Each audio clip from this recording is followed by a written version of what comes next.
नमस्कार दोस्तों, क्या आपने कभी सोचा है कि एक देश की पूरी युवा पीढ़ी सड़कों पर उतर आए, संसद जल उठे और देश भर में हाहाकार मच जाए? जी हाँ दोस्तों, नेपाल में अभी यही हो रहा है। सोशल मीडिया बंद कर दिया गया है, नेताओं पर भ्रष्टाचार के आरोप हैं और बेरोजगारी से लोग टूट रहे हैं और अब पूरा देश उबल रहा है। ये सिर्फ एक आंदोलन नहीं, ये गुस्से, निराशा और बदलाव की चीख है। अगर आप समझना चाहते हैं कि नेपाल में क्या हो रहा है, क्यों हो रहा है और इसका असर पूरे क्षेत्र पर कैसा पड़ेगा, तो यह वीडियो आपके लिए है। एक पल भी स्किप मत कीजिएगा, क्योंकि जो हो रहा है वो इतिहास बदल सकता है। सोशल मीडिया पर बैन, भ्रष्टाचार और सत्ता के खिलाफ एक नई क्रांति। दोस्तों, आज के वीडियो में जानेंगे कि क्यों नेपाल में जेन जी क्यों सड़कों पर उतरी है। सबसे पहले जान लेते हैं कि जेन जी क्या है। जेन जी का मतलब है जनरेशन जी, यानी कि वो पीढ़ी जो लगभग 1997 से 2012 के बीच जन्मी। ये आज की सबसे बड़ी युवा पीढ़ी है जो तकनीक, इंटरनेट, सोशल मीडिया और वैश्विक मुद्दों से गहराई से जुड़ी हुई है। नेपाल में बेरोजगारी, भ्रष्टाचार, राजनीतिक अस्थिरता जैसी समस्याओं का असर सबसे ज्यादा युवाओं पर पड़ा है। सोशल मीडिया पर ये आवाज उठाते हैं, अपनी पहचान बनाते हैं और बदलाव की मांग करते हैं। सोशल मीडिया बैन के खिलाफ जो आंदोलन हुआ उसमें जेन जी ने नेतृत्व किया, क्योंकि यही वो पीढ़ी है जो डिजिटल प्लेटफॉर्म से जुड़कर मुद्दों को व्यापक स्तर तक पहुंचा सकती है। दिन था 4 सितंबर 2025 को नेपाल सरकार ने 26 प्रमुख सोशल मीडिया प्लेटफॉर्म पर बैन लगा दिया। सरकार का कहना था कि यह कदम फेक न्यूज, धोखाधड़ी और नफरत भरे भाषणों पर नियंत्रण के लिए उठाया गया। लेकिन युवाओं और विशेषकर जनरेशन जी के यानी जेन जी के लिए यह कदम उनकी अभिव्यक्ति की स्वतंत्रता पर हमला माना गया। इससे पहले सोशल मीडिया पर एक आंदोलन चल रहा था जिसमें नेताओं के बच्चों की भव्य जीवन शैली और भ्रष्टाचार के खिलाफ आवाज उठाई जा रही थी। इन बच्चों को नेपो बेबीज के रूप में संदर्भित किया गया और यह आंदोलन सोशल मीडिया पर तेजी से फैल रहा था।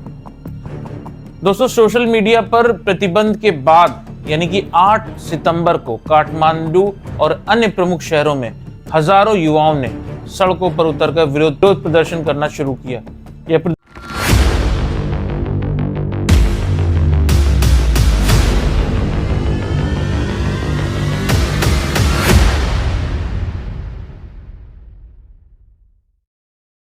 प्रदर्शन शांति से शुरू हुए थे, लेकिन जल्द ही पुलिस और प्रदर्शनकारियों के बीच हिंसक झड़पें हुई।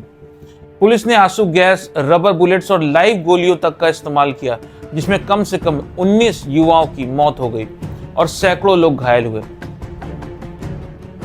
इसके बाद ही जो हुआ वो कल्पना से परे था। प्रदर्शन हुआ वो कल्पनाकारियों ने सरकारी इमारतों जैसे कि संसद भवन, राष्ट्रपति भवन और प्रधानमंत्री के आधिकारिक आवास को आग के हवाले कर दिया। कुछ प्रदर्शन संसद भवन, राष्ट्रपति भवन और प्रधानमंत्री का आधिकारिक आवास को आग के हवाले कर दिया। कुछ प्रदर्शनकारियों ने वन पीस मंगा सीरीज के प्रतीक का इस्तेमाल किया, जो आंदोलन का एक अनौपचारिक प्रतीक बन गया। हिंसा के बढ़ते स्तर और बढ़ती असंतोष के कारण प्रधानमंत्री केपी शर्मा ओली ने 9 सितंबर को इस्तीफा दे दिया। इसके बाद सरकार ने सोशल मीडिया पर लगाए गए प्रतिबंध को भी हटा लिया।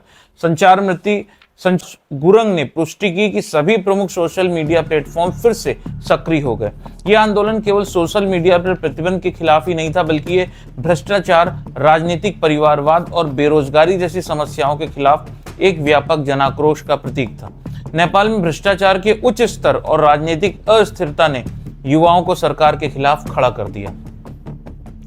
जेन जी ने सोशल मीडिया पर बैन के खिलाफ आवाज उठाई। धीरे धीरे ये आंदोलन भ्रष्टाचार, बेरोजगारी और सत्ता के खिलाफ एक जन आंदोलन बन गया।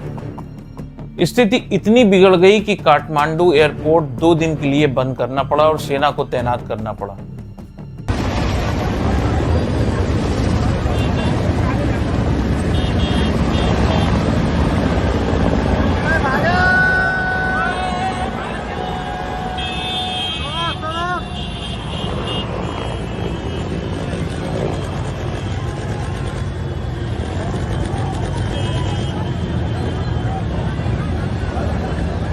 जब प्रधानमंत्री केपी शर्मा ओली ने इस्तीफा दिया, उसके बाद अब सेना और प्रदर्शनकारियों के बीच नए अंतरिम नेता के चयन की प्रक्रिया चल रही है। पूर्व मुख्य न्यायाधीश सुशीला कार्की को अंतरिम प्रधानमंत्री के रूप में भी प्रस्तावित किया गया है। नेपाल में लंबे समय से भ्रष्टाचार, रिश्वतखोरी और सत्ता का दुरुपयोग आम बात रही है। नेताओं के बच्चे विलासिता में जीवन जी रहे हैं, जबकि आम जनता बेरोजगारी और महंगाई से जूझ रही है। नेपो बेबीज जैसे शब्दों से सरकार और राजनेताओं की आलोचना सोशल मीडिया पर तेजी से हुई। युवाओं के पास पर्याप्त रोजगार नहीं है, महंगाई बढ़ रही है और जीवन यापन मुश्किल होता जा रहा है। शिक्षा पूरी करने के बाद भी बेहतर अवसर नहीं मिलना युवाओं में निराशा और आक्रोश पैदा कर रहा है। बार बार सरकार बदलना और नेताओं की आपसी खींचतान से जनता में असंतोष है। प्रधानमंत्री केपी शर्मा ओली की नीतियों पर भी सवाल उठे। जनता को लगा कि सरकार उनकी समस्याओं को सुनने की बजाय सत्ता में बने रहने पर ज्यादा ध्यान दे रही है। सोशल मीडिया ही युवाओं का सबसे बड़ा प्लेटफॉर्म है जहां वे अपनी बात रखते हैं। इसे बंद कर देना लोकतंत्र के खिलाफ माना गया। युवाओं ने इसे अपने अधिकारों की छीना झपटी समझा और आंदोलन शुरू किया। युवाओं में बदलाव की इच्छा है, वे अपने जीवन, समाज और देश के लिए बेहतर भविष्य चाहते हैं। जब उनकी आवाज नहीं सुनी गई तो नाराजगी ने हिंसा का रूप ले लिया। मानसिक तनाव, निराशा और असंतोष ने आंदोलन को उग्र बना दिया। नेपाल में जेन जी ने दिखा दिया कि अगर युवा एकजुट हो तो सत्ता को भी झुकना पड़ता है। क्या ये आंदोलन नेपाल के भविष्य को बदल देगा आने वाले दिनों में? और जानिए कि क्या होगा, भविष्य को बदल देगा। आने वाले दिनों में क्या होगा ये देखने वाला होगा। नेपाल का ये आंदोलन ये दर्शाता है कि जब युवा पीढ़ी अपनी आवाज उठाती है तो ये केवल एक मुद्दे तक सीमित नहीं रहती, बल्कि एक व्यापक सामाजिक और राजनीतिक परिवर्तन की मांग बन जाती है। यह घटना नेपाल के लोकतांत्रिक परिप्रेक्ष्य में एक महत्वपूर्ण मोड़ है जो भविष्य में युवाओं की भूमिका और उनकी आवाज को और सशक्त बना सकती है। लेकिन इस आंदोलन ने जंग का रूप ले लिया तो यहीं से गलत की श्रेणी में आ गया। मंत्रियों को मारा जा रहा है, महिला मंत्रियों से अपमानजनक व्यवहार किया जाना कतई भी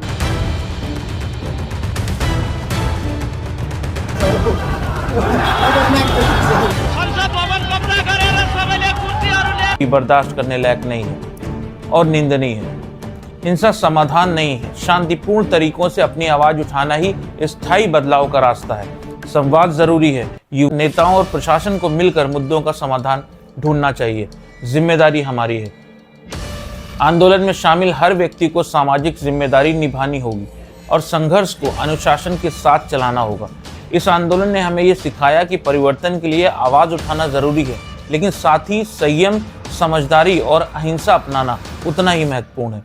अगर हम मिलकर सही रास्ता चुने तो समाज और देश दोनों को मजबूत बना सकते हैं। अगर आपको यह वीडियो पसंद आया तो हमारे चैनल को सब्सक्राइब कर लीजिएगा और बेल आइकन को दबा दीजिएगा ताकि कोई भी अपडेट मिस ना हो। तो दोस्तों, ये था आज का वीडियो। आशा करता हूँ वीडियो आपको पसंद आया होगा। अगर पसंद आया हो तो चैनल को सब्सक्राइब कर लीजिएगा, वीडियो को लाइक कर दीजिएगा और शेयर कर लीजिएगा। मिलते हैं नए वीडियो में, तब तक अपना ध्यान रखिए। नमस्कार।